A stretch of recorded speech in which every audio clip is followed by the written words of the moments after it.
Makadi mori Zimbabwe kusikana zvekare pano pachivhitivhiti chenyu chisina mashawaza pano tichikupai nhau dzakasiyana-siyana dzinouya dzichipisa panapa dzada kuti tikuzivisei right isusu nyaya tayanayo panapa inyaya iri kutopisa masisi ese esocial media ndoda kuti iwe ugare waziva kuti zvii zviri kumboitika right tisina kupedzera nguva nyaya mamiriro yakaita yakamira yakadai so kana uri mutsva gara wasubscribe utena on notification bell kuti mavhidhios anoteera ukwanise kunge uchimaona right nyaya yakamira yakadai so varume Zimbabwe iri kupisa inzwa nyaya mamiriro yakaita nyaya yakadai right Kembo Mohadi ndiye akapiwa 20 days dzekuti iye achange akamira saacting president weZimbabwe weZANU-PF man ndobva Constantino Chiwenga apiwa 10 so akatanga kushanda ndipo Kembo Mohadi ndiye akatanga so angafanira kurova 20 days arova 20 days uyozorwa 10 dzake wozorwa ningirine 11 dzake Chiwenga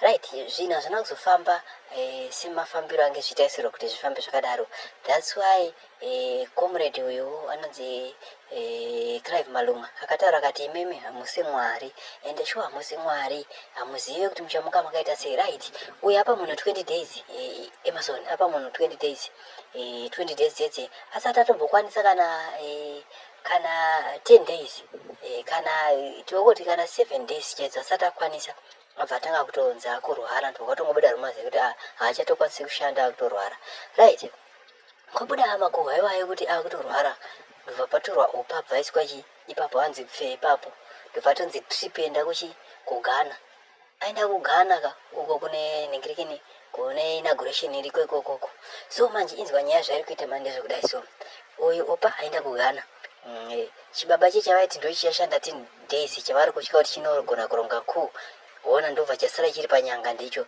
saka iwe kufunga kwako unofunga kuti zvii zviri kuitika kufunga kwako izvo zvinofunga kuti zvii zviri kuitika alright izvozvo icho charamba akadzingwa adzingwa icho charamba chasikuoneka kuti ari papi icho charamba asitozikanwa kuti ari papi akatonyarara ndiyewo maghost account ekuti social media yese ndiye munhu anoisa information musocial media ndo machinery social media ukada kunzwa kuti isusu nyaya tadzowana kupika icho charamba anofanira kunge aripo achitaura nyaya dzacho dzese apa asikuwanika futi kuti ari kupi saka hazvina kumira mushe anything can happen kubuda kwake hamene kuti anobuda kana kuti akaenda kudzoka nyika kana kuti ari kupi kana kuti neG40 yavo vakuningirikina vakuwirirana futi hamene but mahunga anotaura ntaura kuti vanhu vese vamuri kuona vari kudzingwa vari kunzi vari loyawo kuna General Chiwenga that's why vari kudzingwa vari kunzi vanogona kungoronga saka mune Zimbabwe hazvina kumira mushe hamene wewe unofunga chimbotiudzawo zvanofunga thank you Mamukase, ma-ambassadors, liberation struggle, wondiweri sununguko. Ya, kuva kuma 12 until now kwa kuma 3 past 3 a.m. Ndinambobvira ndabatwa nehope. There is something that is happening.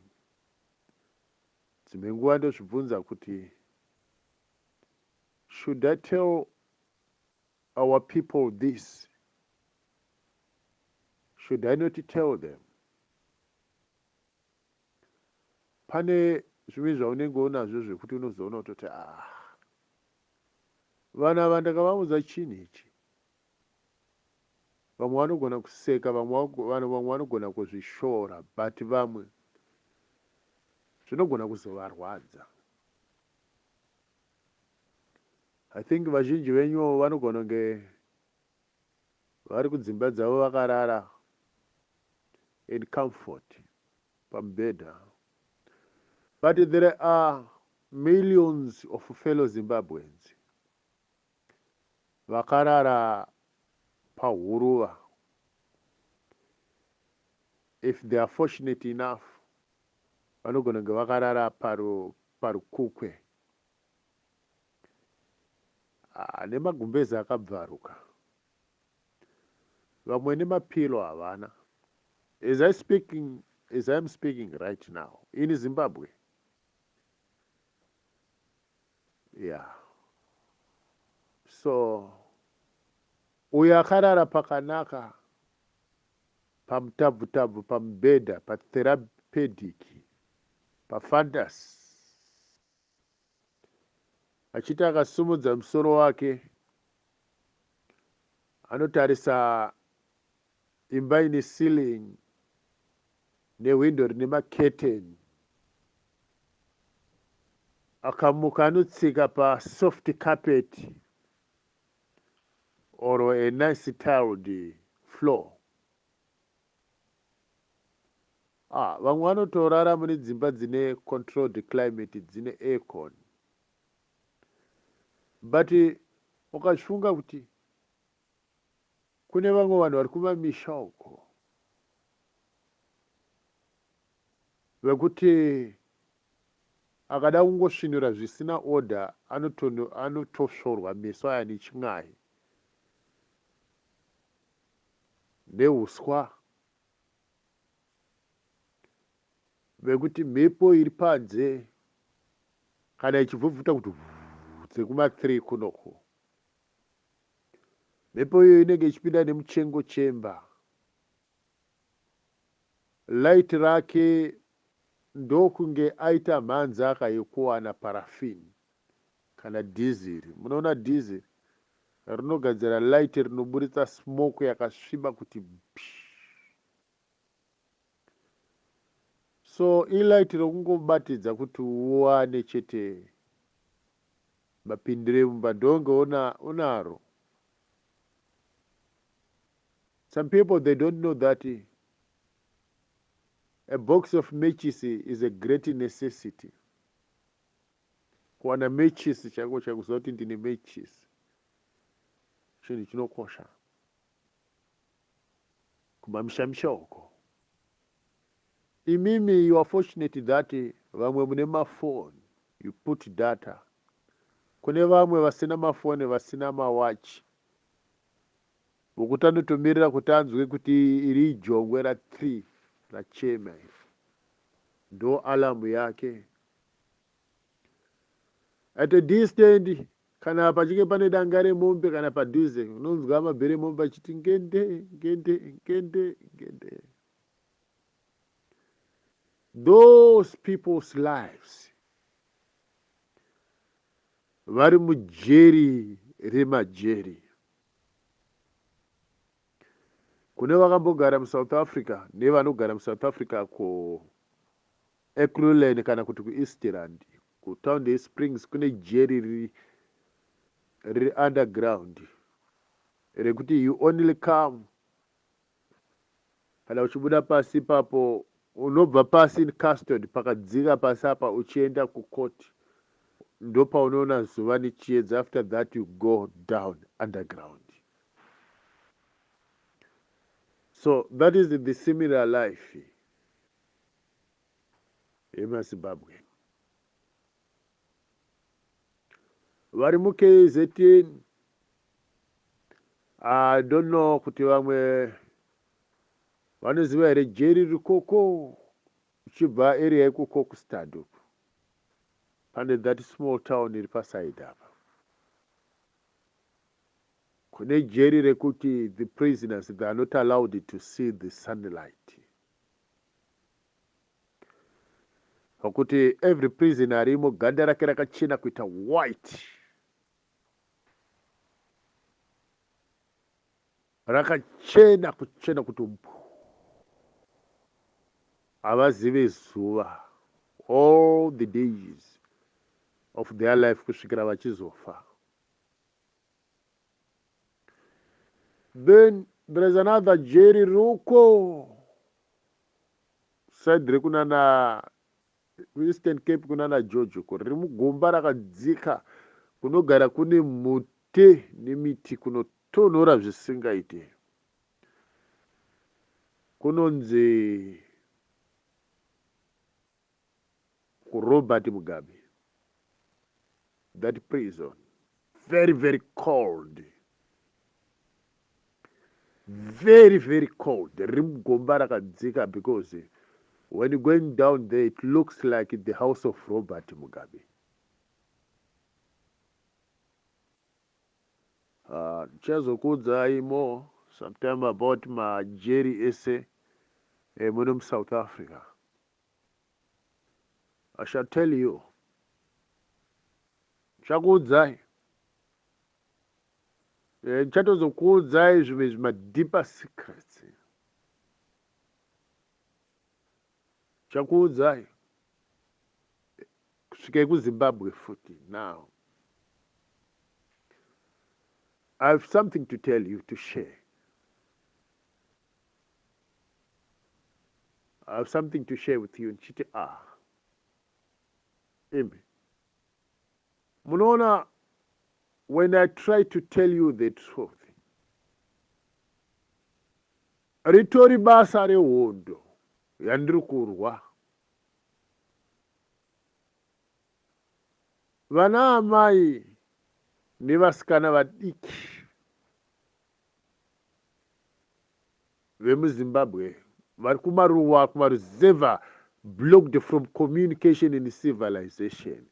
Zvinhu izvozvo zvazvina kuitwa naMwari wekudenga. Mwari wekudenga akapa Zimbabwe zvese akapedza. Bva udzvanyiriri hwamanifesta pamusoro pevanhu vemuZimbabwe kuburekedza nevatumwa vaSatani. Vatumwa vacho ndevanani, vakabvepi, rudzi rwupi? You got to know.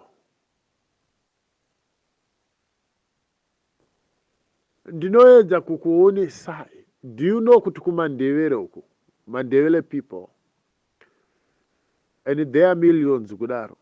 Some they don't even know kuti saka mazipra forces akafa kuZambia akauraiswa nani. How many thousands were there? They don't know.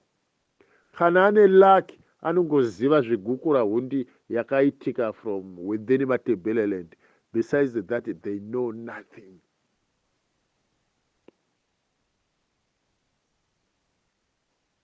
Nemiwo futi mashona.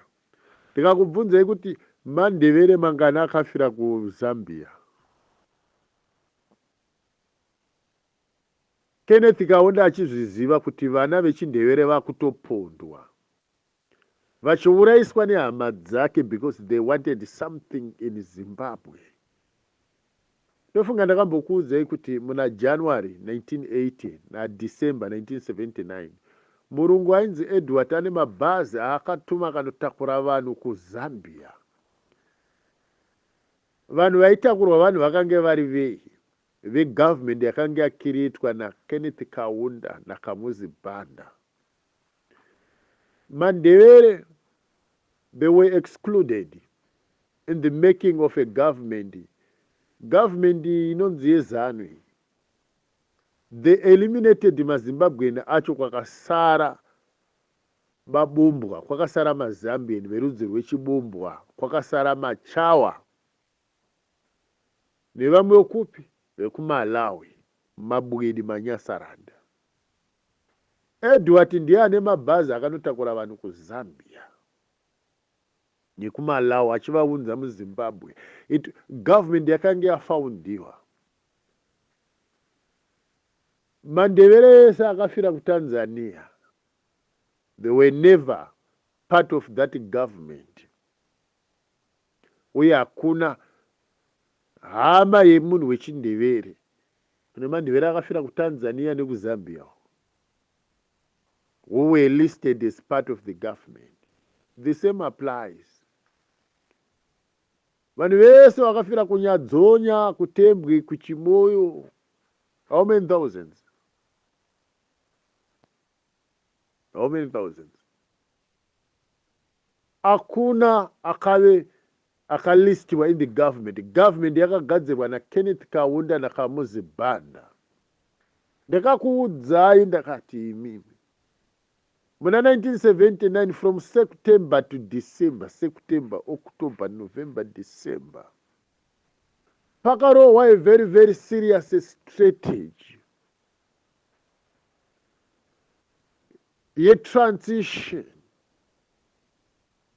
yekuti varungu vachibva kupinde hurumende yemabwedi, hurumende yemabumbwa, not original Zimbabwean. It was deliberately planned by the British because vaizozwa kuti this would in the end fuck up the whole country. Vaizodzoka vaita take over. Ndakakubvunzai mimi ndikati mugore ra1980 Britain yakatumira ndege British cargo jet yakauya yakatakura maballot boxes ose akanga ane mavhotsi ese akaendwa nawo kuBritain. Why is it the same thing did not happen in Malawi or Zambia or any other African country? Why only Zimbabwe?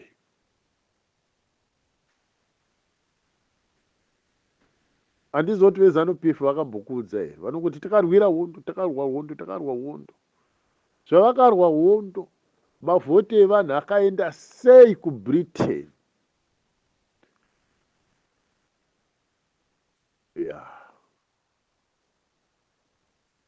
Ndine zvimwe zvandinchida kutaura but hameno imi mandevere imi munotaura zveguku rahundi. The test of guku rahundi parudzi rwenyu yakatangira kuZambia uko. Kana uchinge uri mundevere usina hama yakafira kuZambia unogona kuzvitora sezvinhu zvemanga manga. Even paguku rahundi yakaitwa matebhererendi ichiitwa nemazambieni aya nemabumbwa nemabwida aya muchingoti mashona. If you don't have hama yakaafektiwa neguku rahundi, you'll never understand what I'm saying. The same applies kune masvina kune mashona. Masvina mashona.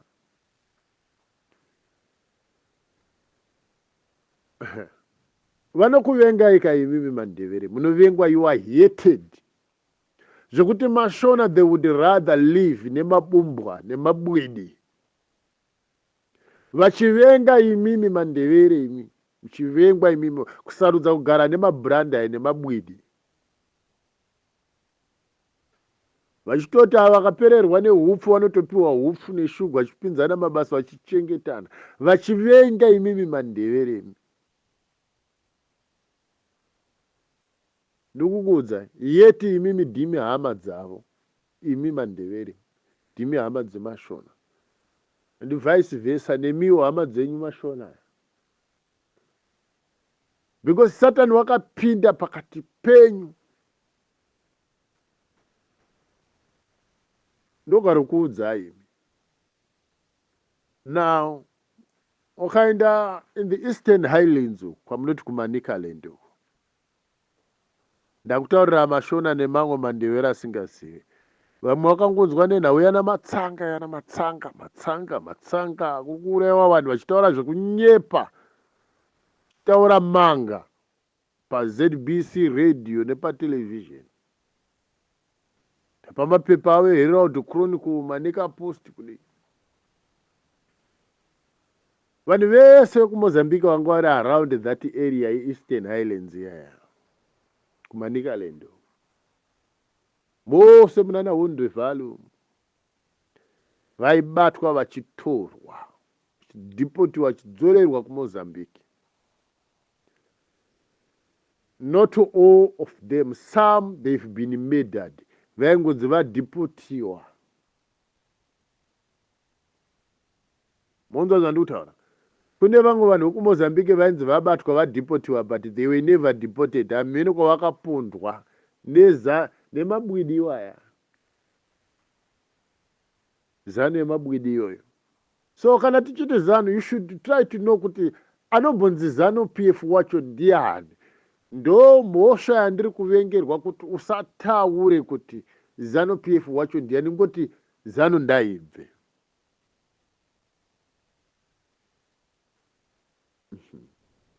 Munoziva here kuti mabwida nemabumbwa kana vada kundisvibisa vanoti Judha muzanu. Zvitori nani kuti ndinzi nemabwida nemabumbwa Judha muzanu, because the original ZANU yacho haisisiko handiti. Makauraya vese vakapera kuti pyu. Kwakasara ivo. So kana vachida kunditi nini ndiri muZANU, maybe ndiri muZANU weoriginal ZANU PF yemaleaders ese akapera kufa. Kwete rufu rwaMwari kupondwa nemabumbwa nemabwedi. Nezuro Mnangagwa anga ari kuBotswana kunana Chamisa. Chamisa akati I've come to represent maZimbabwean. Is it true? Kuti isisu tino representwa nemabranda nemabwidi nemanyasa.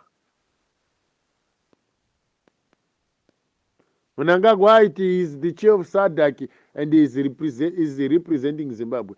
Is it true kuti isisu tino representwa isisu nemabumbwa maZambia? But the whole world yakanzwa ichiti Zimbabwe is there in Botswana. There was no Zimbabwean to represent us. Tairi representiwa nemabumbwa ekuZambia nemabwidi emanyasaranda. Ende madyo nomada. Kukwata. Hai. Tambona zvakadaro. Muri kunditaurira kuti vana Chamisa ndo vakainvitiwa. Takamonana na Musi Maimane vari kuonana Julius Malema. Ku DA kuvarungu. Hakuna one murungu akaenda we DA, but they are there in parliament in big numbers. Takazviona futi zvakaitika kuBritain uko ku birthday ra King James ra King Charles akanga ari Prince Charles. Vana Mutsvangu vakakwira ndege veZANU PF. Nana Chamisa vakabatana mundege vakabhuruka vakaenda vakatanga kuburisa tumapicha vakapfeka tumasuti netugirazi tutema vakapfeka tumagirazi tutema kumeso vakabata tumabhotoro twewani vachitorwa mapicha nemavidhiyo vachiti atiri kuranda nemationa here. Nyika dzevarungu dzakavapoteredza dzemuEurope, vazhinji vavo more than vazhinji vakange vasiko. Iwo munhu mutema kwakubva how many thousands of miles? Thank you, Father. How many thousands of miles? Kuenda kunodya zvikendi keke nokunwa wine nevarungu nokutorwa mapikicha nemavidhiyo. Mumaruzevha umo mune vanhu vari kudya nhopi isina shuga neporiji risina shuga, vari kugeza nemvura isina sipo, havatsikeko. kuLesotho vakaenda zvikanzi Zimbabwe is next, kuZambia vakaenda zvikanzi Zimbabwe is next, vakatanga nekuMalawi kwapinda Lazarus Chakwera zvikanzi Zimbabwe is next. Vanoita zvekuteedza mose munana Swaziland zvikanzi Zimbabwe is next. MuSouth Africa DA ichiita masitsa akati vaitarisira futi kukokwa neDA yakati hatite zvinhu zvekuparadza mari, but vakanga vatotenga matiketi endege vachiti toda kunodya nyama kuSouth Africa. Ini ndokuudza ichokwadi chamusingadi. Yezvo musuno wangu vari kuBotswana basa ravo ndere kuteedza makwato vachikwata vachidya. MuZimbabwe vanoshayiwa mari yekuenda kuzvikoro zveuswa zvokuti maticha ari kutichira muzvikoro zveuswa zvemapango havatsikeko, havana nguva iyoyo. But mari yekukwira ndege kuenda kune dzimwe nyika vachitorwa mapikicha vakasunga tumatai vakapfeka tumasutu, so unonyatsonoti vana vaSatani ava. I'm telling you. Unonyatsonoti hapana vatungamiriri vana vaSatani ava. These are real devils.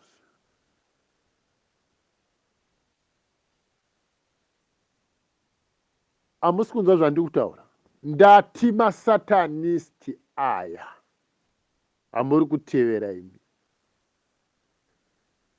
Saka makajoina satanism nekuti muri kutevera masatanisti. Makajoina satanism nekuti munotevera masatanisti. Imi mese munotevera vanhu ava. Ndafunga munhu wese ari pano azvinzwira liberation struggle iboka revanhu vari kuda kusunungura Zimbabwe, but vari kutaura nyaya yehondo manje, ndomo nyaya dzavari kutaura. So isusu hatinyatsonzwisisa nyaya dzavo kuti dziri pahondo chapo chapo kana kuti vadatora vanhu mari. So thank you for watching Mhuri Zimbabwe. Ndinokutendai pano pachivhiti-vhiti.